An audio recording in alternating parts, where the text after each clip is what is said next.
안녕하세요. 정말 저에게 역대급 일이 벌어져서 이렇게 사연을 적어보게 되었습니다.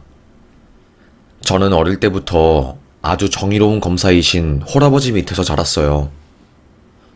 엄마는 간호사였고 검사인 아빠를 만나 한눈에 반해서 10년간 연애를 하시다가 저를 낳으시고 결혼한 거였어요.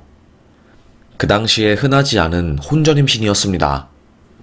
그래서 할머니는 저에게 네 엄마가 참 대단했어.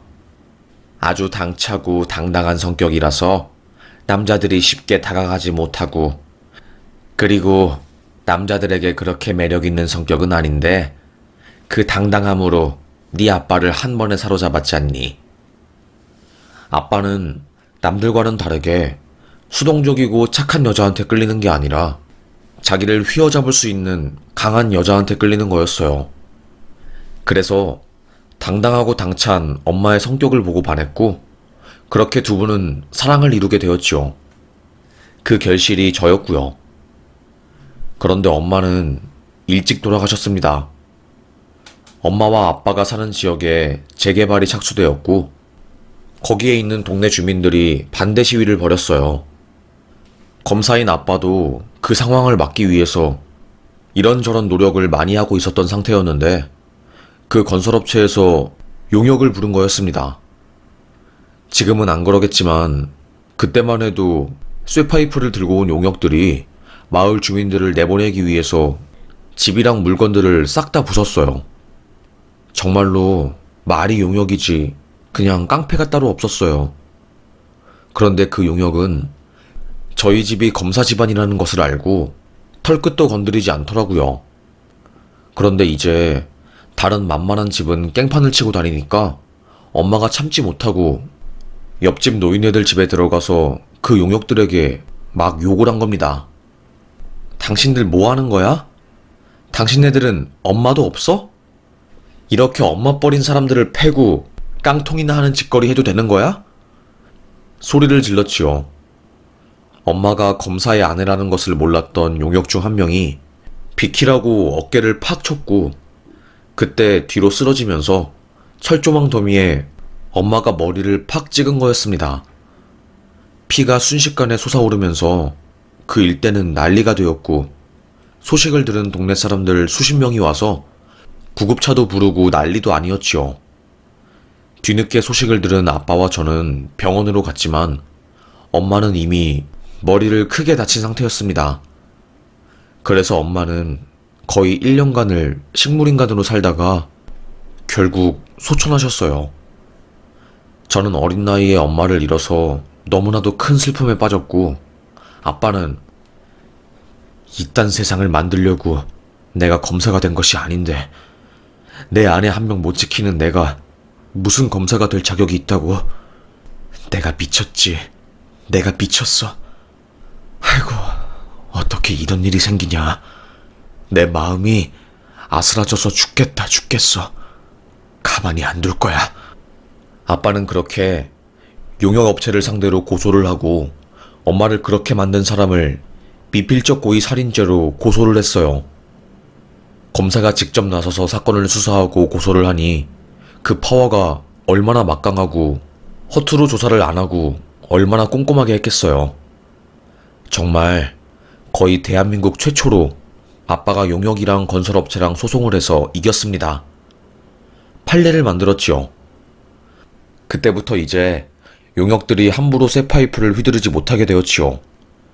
잘못하면 감옥 가고 보상금도 어마어마하게 물어야 했으니까요. 하지만 그러면 뭐하나요. 이미 엄마는 죽은 이후고 돈으로도 보상이 안 되는 상황이었는데요. 저는 너무나도 슬프고 힘들었어요. 어떻게 이런 일이 생길까 너무너무 힘들고 슬프다 생각을 했습니다. 마음이 정말 찢어졌어요. 그때 아빠는 저에게 그랬죠. 미나야, 아빠는 이 세상을 정의롭게 만들 거야. 돈 많고 착한 척하는 사람들보다는 돈 없어서 야생의 들쥐처럼 맨날 이를 내밀고 공격태세로 사는 그 사람들의 마음을 헤아리면서 그 사람들의 편이 될 거야.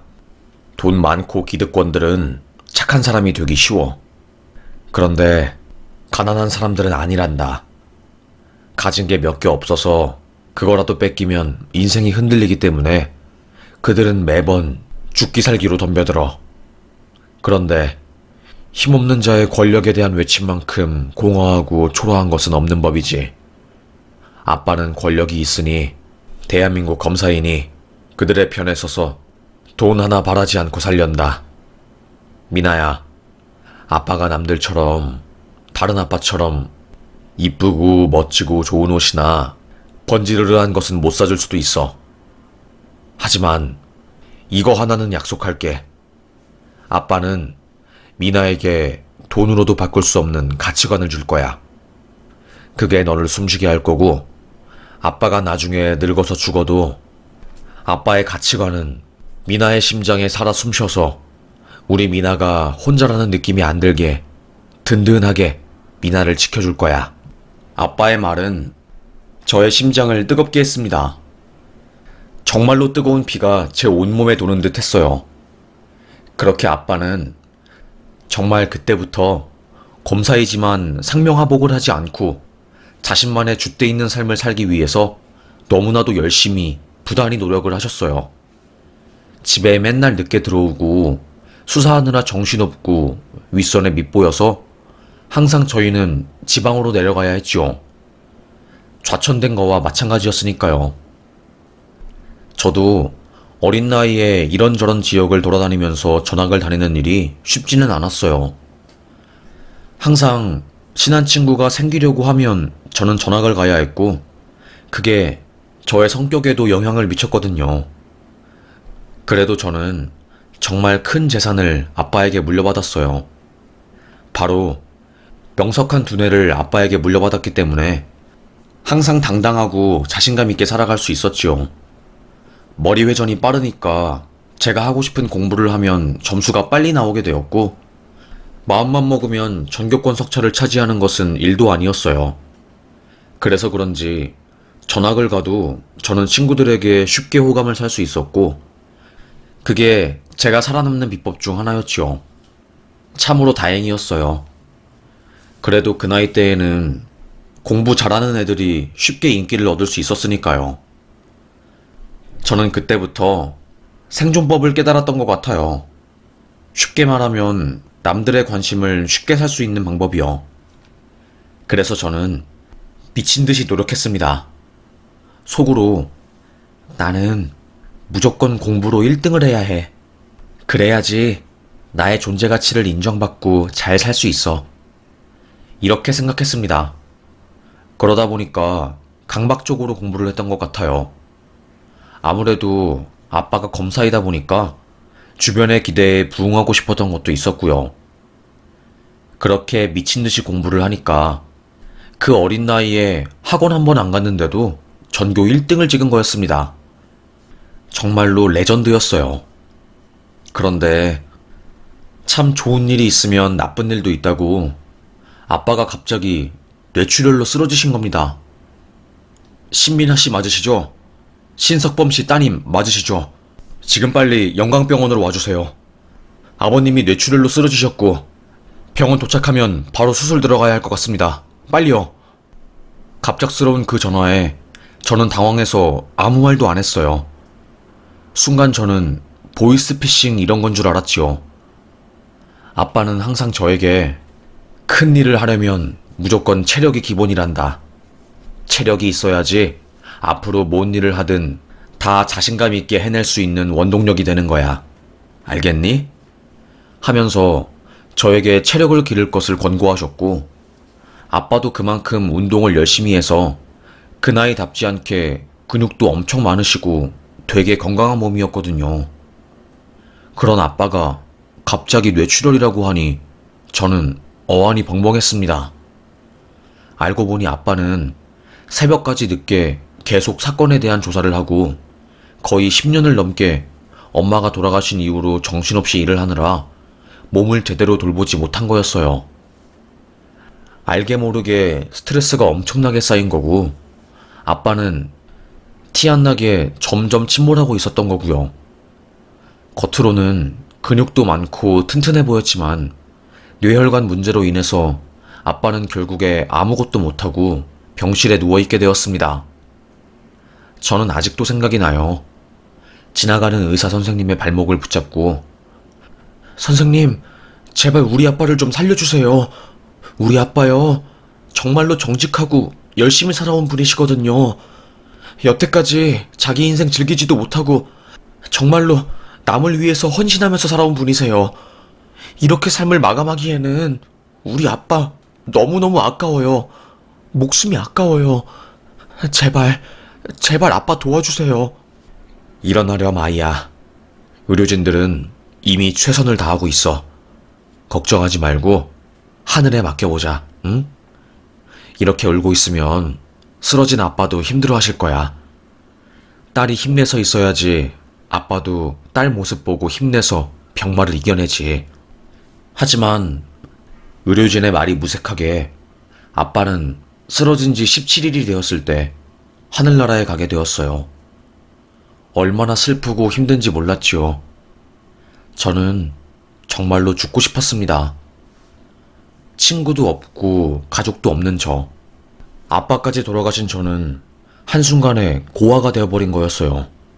그 흔한 할머니도 돌아가시고 우리 아빠 엄마는 외동이었기 때문에 정말로 저는 도움 청할 친척 한 명 없었지요.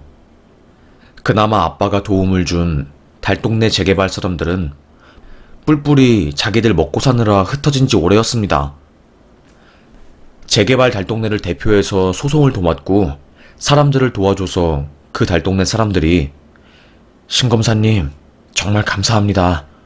저희가 시간이 오래 걸려도 이 일을 잊지 않고 정말 꼭 갚겠습니다. 이랬거든요. 그분들에게 도와달라고 우리 아빠 돌아가셨다고 말하고 싶었지만 도통 그분들을 찾을 길이 없었습니다. 그렇게 저는 세상에 혼자 남겨진 고아가 되었습니다.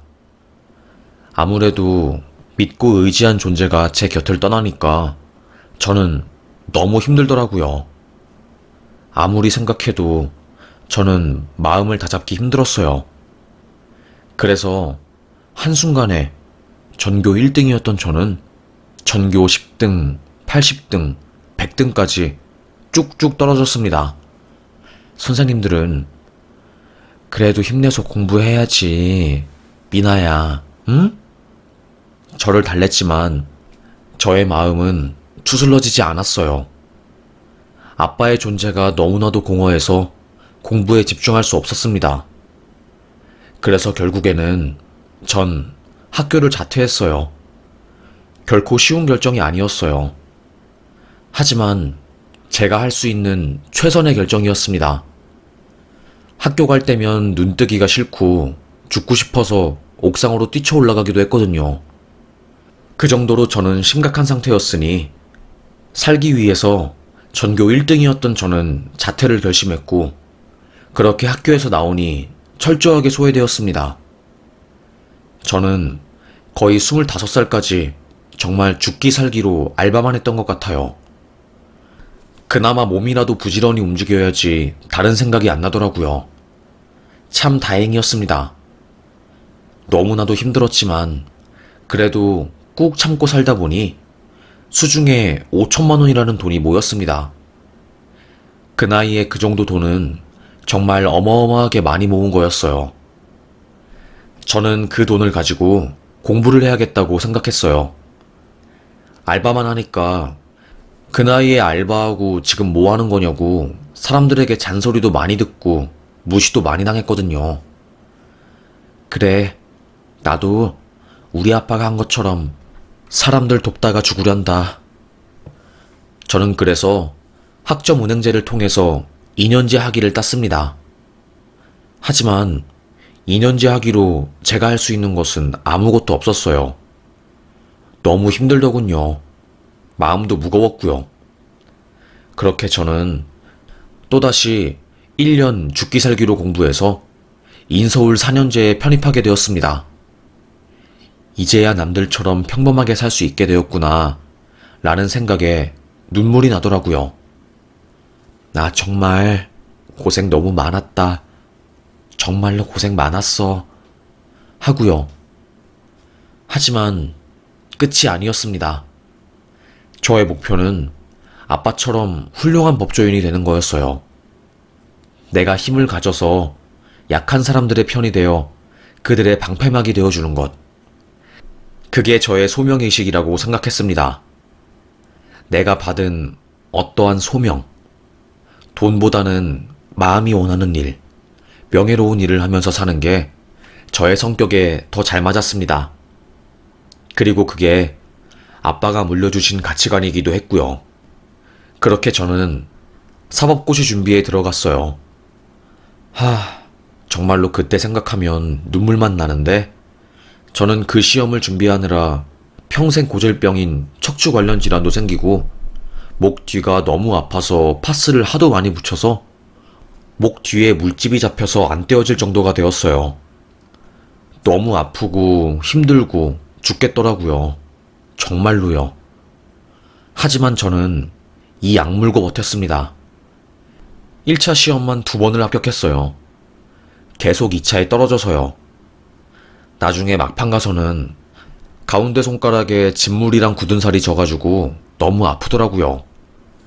연필을 쥘 때마다 진짜 너무 죽겠고 눈물은 나고 그런데 공부는 해야 하고 하도 스트레스를 많이 받아서 얼굴 피부는 싹 다 뒤집어지고 난리도 아니었습니다. 교수님들은 학교에서 공부하는 저의 얼굴을 보고는 살살해라 미나야. 너 이러다가 쓰러져. 아이고 어떻게 하면 좋니. 너는 꼭 합격할 거다. 다만 건강 좀 챙겨라. 옆에서 지켜보는 교수님이 다 아슬아슬해서 무섭다. 교수님들조차 인정한 도끼였습니다. 저는 고등학교 중퇴하고 제때 해야 하는 공부를 제대로 다 못했다는 생각에 너무 한이 맺혀서 정말 원 없이 공부해보자 라는 마음으로 죽기 살기로 공부했던 것 같아요. 그렇게 저는 미친 듯이 열심히 공부했고 결국 시험 준비 5년 만에 합격했습니다. 와, 눈물이 나더라고요. 3차 면접 시험까지 합격한 저는 연수원에 들어가서 변호사가 되었고 그렇게 사회에 나오게 되었습니다. 대학도 늦게 들어가고 시험도 늦게 붙은 저는 뭐든 다 늦었어요. 연애도 제대로 해보지 못하고 덜컥 결혼시장에 진입하게 되었지요. 그래도 뭐 사시 출신 변호사라고 하니까 잘나가는 남자들한테 소개팅이 많이 들어왔습니다. 나쁘지 않았어요. 다들. 하지만 결정적인 순간에 다들 저에게 그러더라고요. 미나 씨는 성격도 좋고 직업도 좋고 얼굴도 너무너무 이쁜데 딱 하나 아쉬운 게 있다면 부모님이 안 계셔서 우리 부모님께서 걱정을 많이 하시네요. 아무래도 부모님 세대들은 여자들 직업보다는 집안을 많이 보니까요. 죄송해요. 이런 말을 저는 수없이 들었습니다. 마음이 무겁더라고요. 이건 아니다 싶었습니다. 저는 속으로 내가 부모가 없는 게 고아라는 게 이렇게 흠이 될 요소인가? 나는 그 누구보다 열심히 살아왔는데 고작 부모님 때문에 이런 평가를 받아야 하나? 싶었습니다. 우울했고 침울했어요. 더 이상 살고 싶지 않을 정도로 무기력했어요. 저는 2번 다시 소개팅 받지 않으리 생각을 했습니다. 소개팅을 받으면 받을수록 제 마음에는 상처만 쌓여갔어요. 너무 힘들더라고요. 그러다가 소개팅을 절대 안 받는다고 다짐한 거랑은 무색하게 또다시 저에게 누군가 말을 걸더라고요. 미나씨, 내 친구랑 저번에 우리 합석해서 술 마셨잖아. 그때 친구가 미나씨 너무 이쁘다고 꼭 좀 소개시켜달라고 난리더라고. 미나씨, 그냥 가볍게 그 남자 만나보는 거 어때? 그 남자 되게 괜찮거든. 내가 생각해도 나쁘지 않아, 그 남자. 미나씨, 그냥 한번 툭 만나봐. 너무 무겁게 생각하지 말고. 저는 사실 더 이상 소개팅을 받거나 연애할 생각이 없었는데 갑작스러운 제안에 순간 흔들렸어요. 약간 혼란스러웠지요. 그런데 상대 측에서 꼭 소개팅 받으라고, 그 남자 능력도 좋고 되게 성격도 좋고 훤칠하니 좋다고, 놓치면 안 된다고 엄청 강조를 하더라고요. 저는 당황했지요. 이를 어쩌면 좋나 싶었습니다. 그래도 어떻게 굴러온 기회인데 그냥 놓칠 수가 없어서 저는 결국 알겠어요. 그러면 소개팅 받을게요. 라고 했어요. 알고 보니 저를 좋아하는 그 남자는 어마어마한 부잣집에다가 정말 명예도 끝내주는 사람이었어요. 집안에 비해서 그 남자 인생이 잘 풀린 것은 아니었지만 하여튼 정말로 대단했던 거였지요.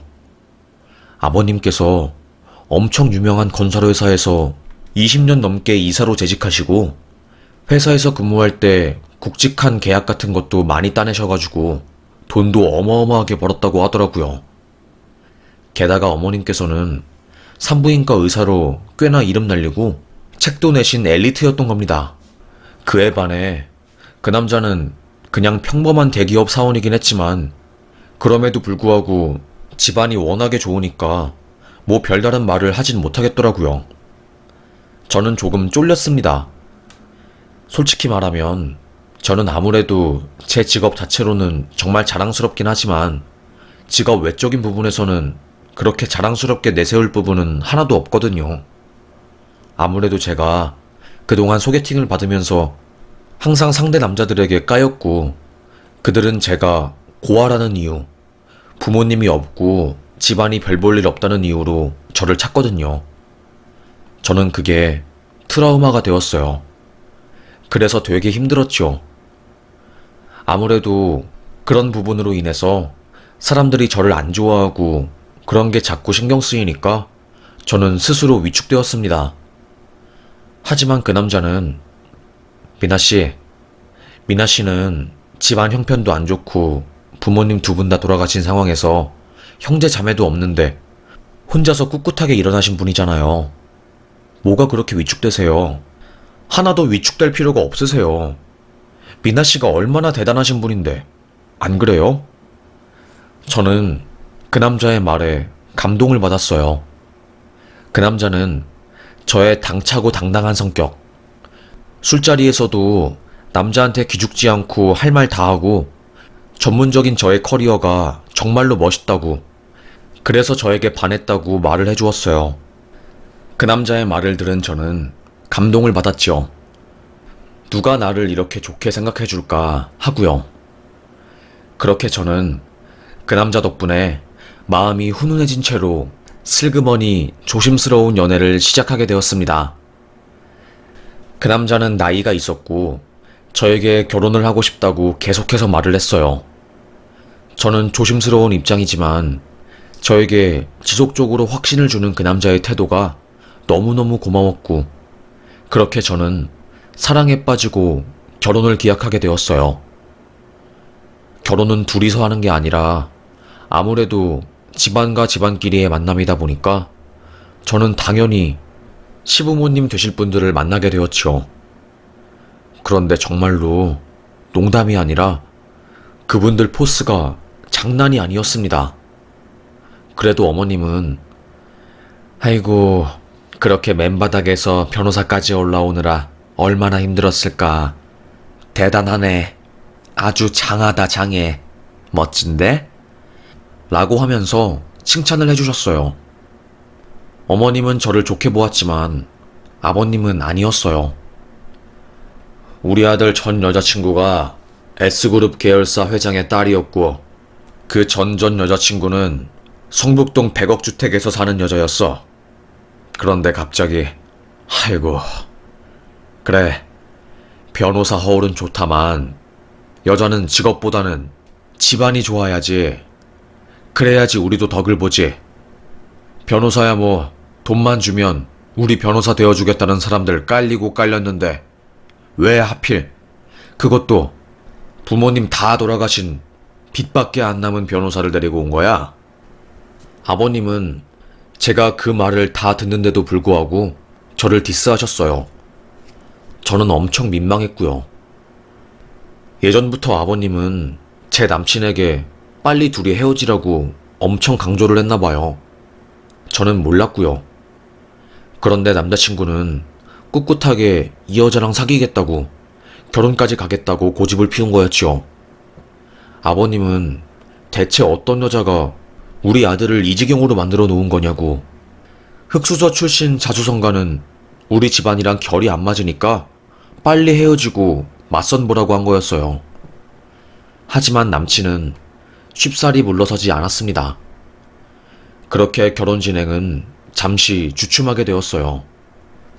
그러던 중에 집에서 쉬고 있는데 아버님께서 연락을 하신 겁니다.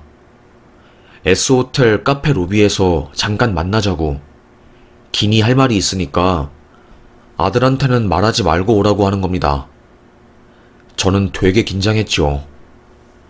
따로 만나서 하실 말씀이 있다고 하니까 솔직히 직감이 그렇게 좋지는 않았습니다.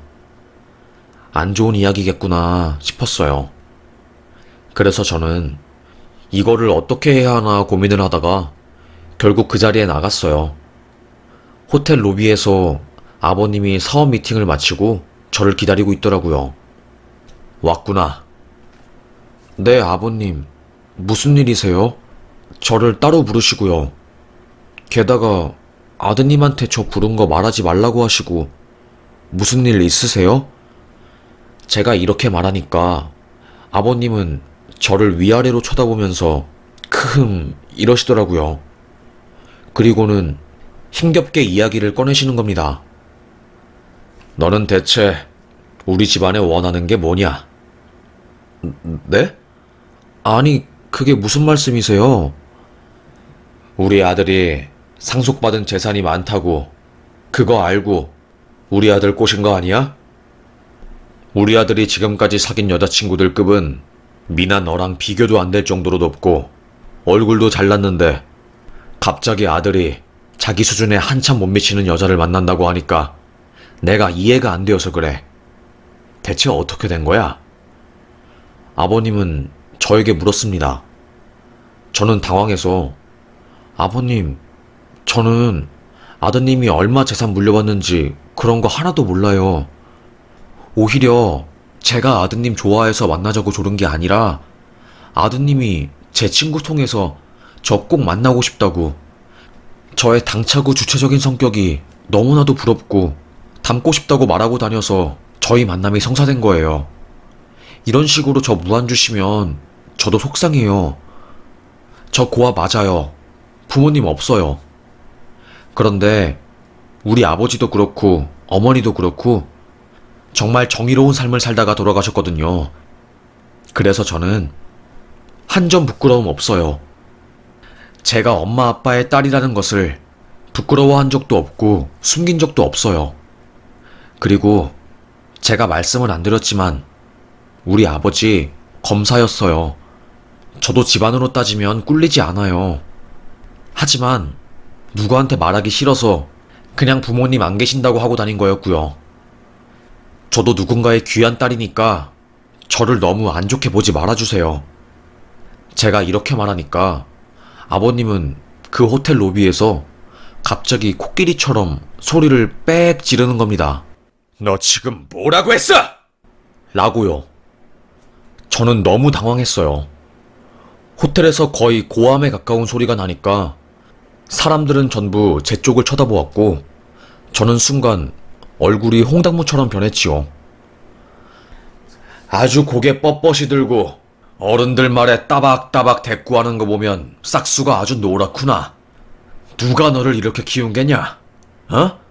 말을 좀 해봐라. 나 참 당황스러워서 말이 안 나오네. 이렇게 기가 센 여자는 우리 집안에 안 맞는다고 몇 번이나 말해야 해. 아버님은 제가 고개 빳빳이 들고 말을 하니까 기분이 나쁘셨던 거였죠. 하지만 저도 물러나지 않았어요. 솔직히 저는 변호사고 아드님은 그냥 회사원인데 제가 더 잘 나가는 거 아닌가요? 정말 이해가 안 되네요. 제가 이렇게 말한 순간 아버님은 극대노했고 거기 호텔 직원들이 다 저를 쳐다보았습니다. 그 순간 갑자기 어떤 남자가 아버님 뒤에 오시더니 여기는 로비입니다. 조용히 해주십시오. 저는 여기 총관리자입니다.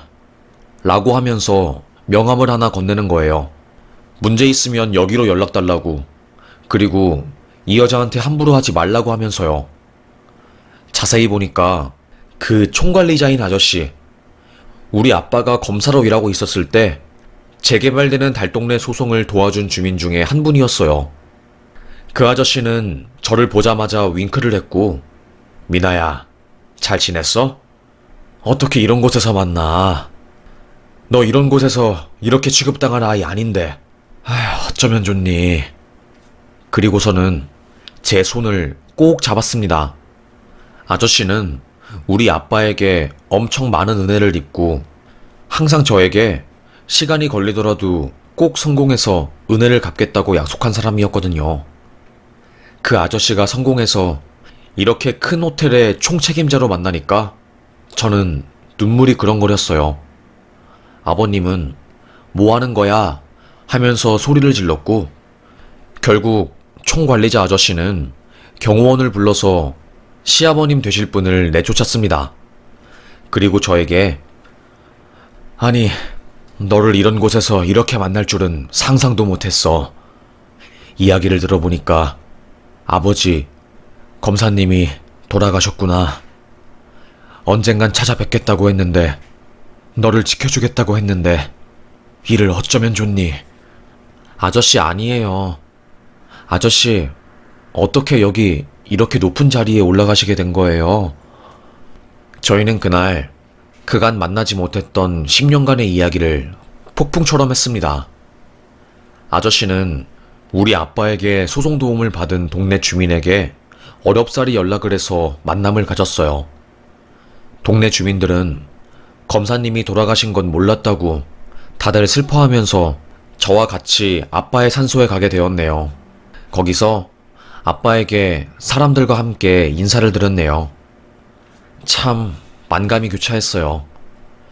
우리 아빠가 많은 사람들에게 정말 많은 도움을 줬구나. 그래서 10년이 흘렀음에도 불구하고 아빠를 추모하기 위해서 이렇게 많은 사람들이 모였구나 싶었습니다.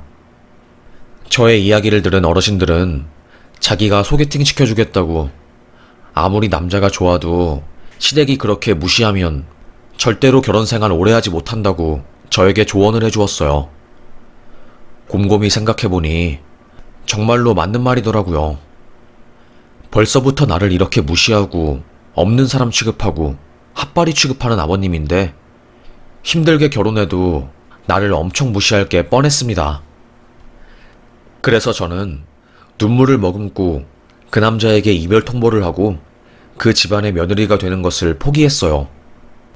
아, 진작에 이럴걸. 그래, 내가 뭐가 못났는데 그 집안보다 내가 더 잘났다. 우리 아빠가 더 최고다. 참네. 아주 헤어지니까 속이 시원하네. 이렇게 시원할 수가 없네 진짜. 저는 소리를 빽 질렀어요. 어휴, 단전에서 묵은 어떠한 체증이 싹 하고 내려가는 듯 했지요. 정말로 이게 시원 통쾌구나 싶었습니다. 그렇게 저는 정말 딱 그 구질구질한 인연을 끊어버렸네요. 그리고 10년 만에 다시 만난 재개발 달동네 어르신들은 혼자 사는 제가 너무나도 안쓰럽고 우리가 지켜줘야 한다고 다들 저를 돕겠다고 난리도 아니었어요. 파란 지붕 아저씨는 부동산 복덕방 아저씨가 되었고 저에게 복비를 받지도 않고 좋은 조건의 월세를 알아봐 주셨고 저희 옆옆집에 살았던 아주머니는 유명한 반찬가게 체인점을 내서 저에게 일주일마다 반찬을 챙겨줬어요. 우리 미나 아버님 때문에 우리가 보금자리 빼앗기지 않았는데 은혜는 갚아야지. 미나야, 항상 밥은 챙겨 먹어라. 아줌마가 우리 미나 반찬 걱정은 절대로 없게 만들어줄게. 알겠지? 그리고 호텔 관리자 아저씨께서는 저에게 아드님을 소개시켜 주었어요. 아드님도 저처럼 변호사 시험을 준비해서 변호사가 된 인재였어요. 본인 아버지가 힘이 없어서 사람들에게 억울하게 당하는 모습을 보고 저처럼 꿈을 키워 변호사가 된 거였죠. 비슷한 환경에서 비슷한 고통을 이겨낸 사람이었기 때문에 저희는 정말 오래전부터 알던 사이처럼 너무너무 잘 맞았습니다. 그렇게 저는 결혼에 꼴이 나게 되었어요. 아빠가 뿌려놓은 많은 인간관계의 씨앗 덕분에 10년이 지난 제가 그 덕에 결혼도 하고 반찬도 얻어먹고 집도 구하고 정말 많은 도움을 받았어요.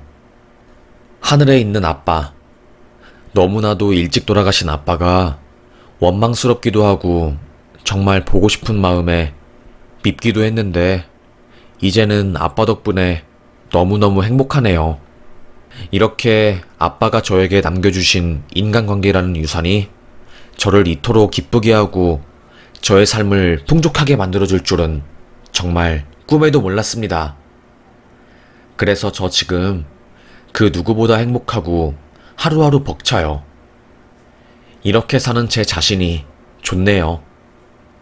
여러분도 지금 남들에게 베푸는 것들이 당장은 모르겠지만 나중에 정말 다 되돌아서 올 거예요.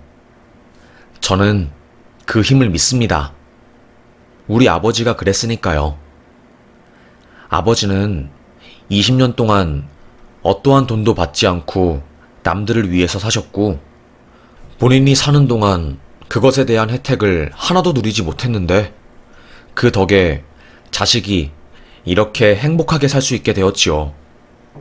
정말 너무너무 감사하네요. 이 이야기를 하고 싶어서 이렇게 길게 글을 쓰게 되었습니다. 그럼 지금까지 저의 글을 읽어주셔서 대단히 감사합니다. 저는 여기서 사연 마무리하겠습니다.